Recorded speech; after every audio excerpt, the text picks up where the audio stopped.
Hey guys, it's Amanda. So this week I wanted to talk a little bit about the role that organization plays in being a best practice social worker.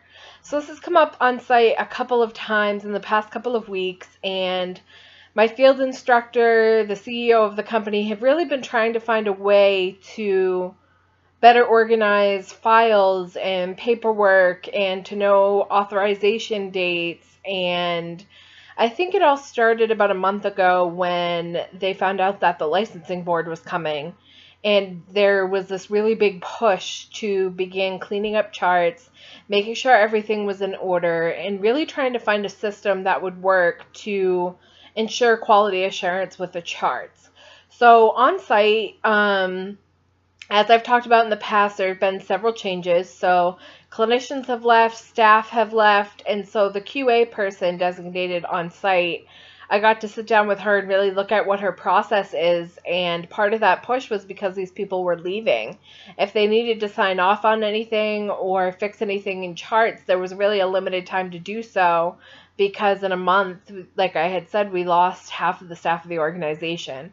So I think one of the important parts about organization was having a QA form that would specify what was necessary in the chart and making sure that dates were appropriate and written down and that signatures were where they needed to be. And so a form was developed by the BEHPs who were employed at the organization as kind of like a checklist of where should these dates be? Where should these signatures be? What does the state require and what does the agency require for paperwork? And making sure that all that was in the charts. So the QA person was actually able to use that to go back and review those charts before those employees left, and I found that that was really helpful. So after the charts for those people who left were QA'd, the agency really sat down and looked at what organization needs to happen and what tools are available to set the staff up for success in getting paperwork in on time and getting the appropriate forms and appropriate charts and separating out the services that the organization offers into categories of knowing what paperwork goes with what service. So on site, there's a children's targeted case manager, there's some clinicians. HCT is no longer offered, but there is still community integration. For those who know, in the state of Maine, they've cut back on adult community integration services. So that clientele has gone down, but that's still an important service that comes with its own set of paperwork. So I started asking the different employees like what they use for an organization system. And I found out that Gail, the person in the office, in the central office, has a system where she writes down client numbers and authorization dates. And so she keeps a book, like a QA book of all of that information, so that if there's ever a question or there's ever an insurance issue or if there's anything that ever comes up, she has a master copy of what needs to happen and when. And I really like that system. The CEO explained to me that the agency has previously employed an IT specialist, and that IT specialist had actually gone in and made a system for each clinician and each staff person to know their insurance authorization dates, making sure that they had all their forms, and had developed his own checklist, but then he left the agency. So one of the things I was asked to do was create a master copy of clients' names, chart numbers, 90-day review dates, and annual authorization. And I made one of those last week for my field instructor. And already she said it's amply helpful because she doesn't always remember intake dates where she has a large caseload, and therefore she doesn't always remember when 90-day reviews are due or when the annual's coming up. In the agency, there's a quick one-page form for a 90-day review, but for an annual review, all releases, all confidentiality paperwork, all that stuff needs to be updated.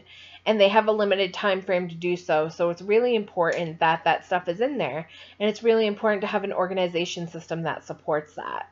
So once I had gone through that process, I went back to the CEO and I had shown her the formula that I had used to create this chart. And they've asked me to look into doing that for other staff members as well.